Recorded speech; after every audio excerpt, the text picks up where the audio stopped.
ಇಂಡೋನೇಷಿಯಾದಲ್ಲಿ ಭಕ್ತಿ ಸಂಜೀವನ. ಅಧ್ಯಾಯ 1. ಇಂಡೋನೇಷಿಯಾಗೆ ಹೋದೆನು. ಒಂದು ಭಾನುವಾರದ ಬೆಳಿಗ್ಗೆ ದೇವಾಲಯದಲ್ಲಿ ಕರ್ತನ ಸಂದೇಶವನ್ನು ನೀಡಿ ಹೊರಬಂದೆನು.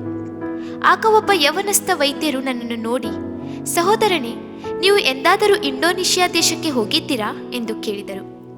ಅವರ ಪ್ರಶ್ನೆ ನನ್ನನ್ನು ಚಕಿತಗೊಳಿಸಿತು. 2 ದಿನಗಳ ಹಿಂದೆ ನನ್ನ ತಾಯಿಯವರು ನನಗೆ ಬರೆದ ಪತ್ರದಲ್ಲಿ, ಮಗನೇ, ಇಂಡೋನೇಷಿಯಾ ಬಗ್ಗೆ ನನಗೆ ಬಹು ಭಾರವುಂಟು, ನೀನು ಹೇಗಾದರೂ ಅಲ್ಲಿಗೆ ಹೋಗಿ ಸುವಾರ್ಥ ಸೇವೆ ಮಾಡಿ ಬರಬೇಕು ಎಂದು ಬರೆದಿದ್ದರು. ನನ್ನನ್ನು ಪ್ರಶ್ನಿಸಿದ ವೈದ್ಯರನ್ನು ಕುರಿತು ನಗುತ್ತಾ, ಯಾಕೆ ಹಾಗೆ ಕೇಳುತ್ತೀರಿ? ನಾನು ಇದುವರೆಗೂ ಇಂಡೋನೇಷಿಯಾಕ್ಕೆ ಹೋಗಿಲ್ಲ, ಆದರೆ ಒಮ್ಮೆ ಹೋಗಿ ಬರಬೇಕೆಂಬ ಆಸೆ ಇದೆ ಎಂದನು. ಕೂಡಲೇ ಅವರು, ಸಹೋದರನೇ, ನನಗೆ ಆ ದೇಶದ ಬಗ್ಗೆ ಆತ್ಮೀಯವಾದ ಭಾರವಿದೆ. ನೀವು ಆ ದೇಶಕ್ಕೆ ಸೇವೆಗೆ ಹೋಗುವಿರಾದರೆ ನಿಮ್ಮ ಪ್ರಯಾಣಕ್ಕೆ ವಿಮಾನದ ಟಿಕೆಟನ್ನು ಹಾಗೂ ಬೇರೆ ಎಲ್ಲ ಖರ್ಚನ್ನು ಕೊಡಲು ಆಶಿಸುತ್ತೇನೆ ಎಂದರು. ಕರ್ತನ ನಡೆಸುವಿಕೆಯನ್ನು ಕರ್ತನು ನನ್ನನ್ನು ವಿದೇಶಕ್ಕೆ ಕೊಂಡೊಯ್ಯಲು ಉದ್ದೇಶಿಸಿದ್ದಾನೆ ಎಂದು ಕೂಡಲೇ ಗ್ರಹಿಸಿದೆನು. ನನ್ನ ಹೃದಯದಲ್ಲಿ ಒಂದು ದೈವಿಕ ಪ್ರಸನ್ನತೆ ಉಕ್ಕಿತು. ಆದ್ದರಿಂದ ಎಲ್ಲ ಕಾರ್ಯಗಳಲ್ಲಿಯೂ ಕರ್ತನ ಹಸ್ತ ನನ್ನನ್ನು ನಡೆಸುವುದೆಂದು ಪೂರ್ಣವಾಗಿ ನಂಬಿದೆನು. ಆತನ ಬಳಿ ನೀವು ನನ್ನನ್ನು ಕಳುಹಿಸುವುದಾದರೆ ಪ್ರಾರ್ಥನೆಯ ಮೂಲಕ ನನಗೆ ಸಹಕರಿಸಬೇಕು, ಹಾಗಿದ್ದರೆ ಮಾತ್ರ ನಾನು ಹೋಗುತ್ತೇನೆ ಎಂದೆನು. ಅದಕ್ಕೆ ಅವರು ಒಪ್ಪಿಕೊಂಡು ಎಲ್ಲ ವಿಧದಲ್ಲಿಯೂ ಸಂತೋಷದಿಂದ ಸಹಾಯ ಮಾಡುತ್ತೇನೆಂದು ಹೇಳಿದರು. ಮಾರನೆಯ ದಿನ ಪ್ರಯಾಣದ ಟಿಕೆಟುಗಳನ್ನು ನನ್ನ ಕೈಯಲ್ಲಿಟ್ಟು, ಇನ್ನು 10 ದಿನಗಳೊಳಗಾಗಿ ಇಂಡೋನೇಷಿಯಾ ಪ್ರಯಾಣಕ್ಕೆ ಸಿದ್ಧವಾಗಬೇಕೆಂದು ಹೇಳಿದ್ದು ಮಾತ್ರವಲ್ಲ, ಇಂಡೋನೇಷಿಯಾದಲ್ಲಿ ಆಗುವ ಎಲ್ಲ ಖರ್ಚನ್ನು ತಾನೇ ವಹಿಸಿಕೊಳ್ಳುವುದಾಗಿ ಹೇಳಿ ಖರ್ಚಿಗಾಗಿ ಇಟ್ಟುಕೊಳ್ಳುವಂತೆ ಒಂದು ಮೊತ್ತವನ್ನು ನನ್ನ ಕೈಯಲ್ಲಿ ಕೊಟ್ಟರು. ಆತನು ಪ್ರಾರ್ಥಿಸಿ ಹೋದ ನಂತರ ನನ್ನ ಮೇಲಿನ ಕರ್ತವ್ಯದ ಹೊಣೆಯನ್ನು ಅರಿತೆನು. ನಾನು ಇಂಡೋನೇಷಿಯಾದಲ್ಲಿ ಎಲ್ಲಿಗೆ ಹೋಗಲಿ? ಅಲ್ಲಿ ನನ್ನನ್ನು ಆಹ್ವಾನಿಸುವವರು ಯಾರು? ಅಲ್ಲಿರುವ ಸಭೆಗಳು ಎಂಥವು? ನನ್ನ ಸೇವೆಗೆ ಅಲ್ಲಿ ಪ್ರೋತ್ಸಾಹನವಿದೆಯೇ ಎಂದೆಲ್ಲ ಯೋಚಿಸಿ ಕಳವಳಪಟ್ಟೆನು. ನನ್ನ ಪರಿಚಯಸ್ಥರಿಗೆ ಪತ್ರ ಬರೆದು ವಿದೇಶದಲ್ಲಿರುವ ಅವರ ಸ್ನೇಹಿತರು ಯಾರಾದರೂ ನನ್ನನ್ನು ವಿಮಾನ ನಿಲ್ದಾಣದಲ್ಲಿ ಸ್ವಾಗತಿಸುವರೇ ಎಂದು ವಿಚಾರಿಸಿದೆ. ಯಾರಿಂದಲೂ ಸರಿಯಾದ ಉತ್ತರ ಬರಲಿಲ್ಲ. ಇಂಡೋನೇಷಿಯಾದಲ್ಲಿ ಎಲ್ಲಿ ಹೋಗಬೇಕೆಂದು ತಿಳಿಯದವನಾಗಿ ನನ್ನ ಪ್ರಯಾಣವನ್ನು ಪ್ರಾರಂಭಿಸಿದೆ. ವಿಶ್ವಾಸದಿಂದ, ಕರ್ತನೆ, ನೀನು ನನ್ನನ್ನು ಮಾರ್ಗ ನಡೆಸು ಎಂದು ಬೇಡಿಕೊಳ್ಳುತ್ತಲೇ ನನ್ನ ಪ್ರಯಾಣಕ್ಕೆ ಅಣಿಮಾಡಿಕೊಳ್ಳಲಾರಂಭಿಸಿದೆನು. 1980ನೇ ವರ್ಷ ನವೆಂಬರ್ ತಿಂಗಳ 4ನೇ ತಾರೀಕು ಬೆಳಗ್ಗೆ 9 ಗಂಟೆಗೆ ನಾನು ಹತ್ತಿದ ವಿಮಾನವು ಇಂಡೋನೇಷಿಯಾ ಕಡೆಗೆ ಹೊರಟಿತು.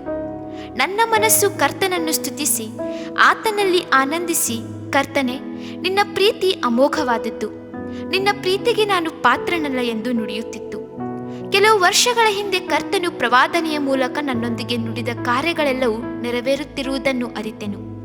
ನಾನು ಕರ್ತನ ಸೇವೆಗೆಂದು ನನ್ನನ್ನು ಒಪ್ಪಿಕೊಟ್ಟ ದಿನಗಳಲ್ಲಿ ಕರ್ತನು ಹದ್ದು ತನ್ನ ಮರಿಗಳನ್ನು ತನ್ನ ರೆಕ್ಕೆಗಳ ಮೇಲೆ ಹೊತ್ತುಕೊಂಡು ಹೋಗುವಂತೆ ಆಕಾಶ ಮಾರ್ಗವಾಗಿ ನನ್ನನ್ನು ಹಲವು ದೇಶಗಳಿಗೆ ಕೊಂಡೊಯ್ಯುವುದಾಗಿದೆ. ಹೇಳಿದ ಮಾತುಗಳೆಲ್ಲ ನನಗೆ ನೆನಪಾಯಿತು.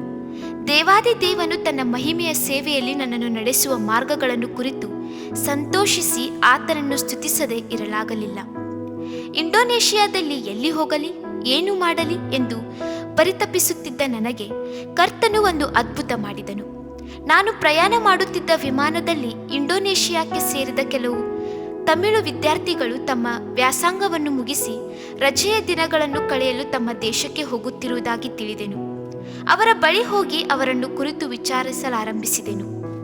ಅವರು ತಮ್ಮ ಉನ್ನತ ವ್ಯಾಸಂಗವನ್ನು ಮುಗಿಸಿ ಸ್ವದೇಶಕ್ಕೆ ಹಿಂದಿರುಗುತ್ತಿದ್ದರು. ಅದು ಮಾತ್ರವಲ್ಲ, ಕರ್ತನಲ್ಲಿ ಅವರಿಗೆ ಇದ್ದ ಭಕ್ತಿ ಮತ್ತು ಪ್ರೀತಿ ನನ್ನ ಮನಸ್ಸನ್ನು ಮುಟ್ಟಿತು. ನಾನು ಸಹ ನನ್ನ ಪ್ರಯಾಣದ ವಿಷಯವನ್ನು ಹೇಳಿದಾಗ ಅವರು ಬಹಳ ಸಂತೋಷಪಟ್ಟರು. ನನ್ನನ್ನು ತಮ್ಮೊಂದಿಗೆ ಇರುವಂತೆ ಹೇಳಿದ್ದು ಅಲ್ಲದೆ ಸುವಾರ್ಥ ಸೇವೆಗೆ ಎಲ್ಲ ಏರ್ಪಾಟುಗಳನ್ನು ಮಾಡುವುದಾಗಿದೆ ಎಂದು ಹೇಳಿದರು. ನಮ್ಮ ವಿಮಾನವು ಆ ದೇಶದಲ್ಲಿ ಇಳಿದೊಡನೆಯೇ ಆ 3 ವಿದ್ಯಾರ್ಥಿಗಳೊಡನೆ ಗೂಡಿ ಅವರ ಮನೆಗೆ ಹೋದೆನು. ಅವರ ಮನೆ ಮೇಡನ್ ಎಂಬ ಸ್ಥಳದಲ್ಲಿತ್ತು. ಚಿಕ್ಕ ಮನೆ. ಮನೆಯಲ್ಲಿ ಬಡತನ ತಾಂಡವವಾಡುತ್ತಿತ್ತು. ಅಲ್ಲಿ ಇಳಿದ ಕೆಲವು ತಾಸುಗಳೊಳಗಾಗಿ ಆ ವಿದ್ಯಾರ್ಥಿಗಳು ನನ್ನನ್ನು ಸೆರೆಮನೆಯಲ್ಲಿ ಸುವಾರ್ತೆ ಸಾರಲು ಕರೆದೊಯ್ದರು. ಅಲ್ಲಿನ ಸೆರೆಮನೆಗಳನ್ನು ನೋಡಿ ನನ್ನ ಮನ ಮರುಗಿತು. ಸೆರೆಯಲ್ಲಿರುವ ಖೈದಿಗಳಲ್ಲಿ ಬಹುತೇಕ ಮಂದಿ ಚೀನಿಯರು ಮತ್ತು ಮಹಮ್ಮದೀಯರು. ಅವರಿಗೆ ಕ್ರಿಸ್ತನ ಪ್ರೀತಿಯನ್ನು ಮನಮುಟ್ಟುವಂತೆ ಬಣ್ಣಿಸಿದೆನು. ಪವಿತ್ರಾತ್ಮನು ಆ ಸ್ಥಳದಲ್ಲಿ ವಿಶೇಷ ಕಾರ್ಯಗಳನ್ನು ಮಾಡಿದನು. ಅನೇಕರ ಹೃದಯವು ಮುರಿಯಲ್ಪಟ್ಟಿತು. ನನ್ನ ಕಾಲುಗಳನ್ನು ಗಟ್ಟಿಯಾಗಿ ಹಿಡಿದುಕೊಂಡು ಅತ್ತು ತಮ್ಮನ್ನು ಕ್ರಿಸ್ತನಿಗೆ ಒಪ್ಪಿಸಿಕೊಟ್ಟರು. ಆ ದೃಶ್ಯ ಇನ್ನೂ ನನಗೆ ಮರೆಯಲಾಗುತ್ತಿಲ್ಲ. ಅಪರಿಚಿತ ದೇಶದಲ್ಲಿ ವಿಮಾನದಿಂದ ಕೆಲವೇ ಗಂಟೆಗಳೊಳಗಾಗಿ ಕರ್ತನು ಎಷ್ಟು ವಿಶೇಷವಾದ ಸೇವೆ ನಡೆಯುವಂತೆ ಅನುಗ್ರಹಿಸಿದನಲ್ಲ ಎಂದು ಬಹಳ ಆಶ್ಚರ್ಯವಾಗಿತ್ತು. ಹಾಗೂ ಇದಕ್ಕಾಗಿ ಬಹು ಸಂತೋಷಪಟ್ಟೆನು.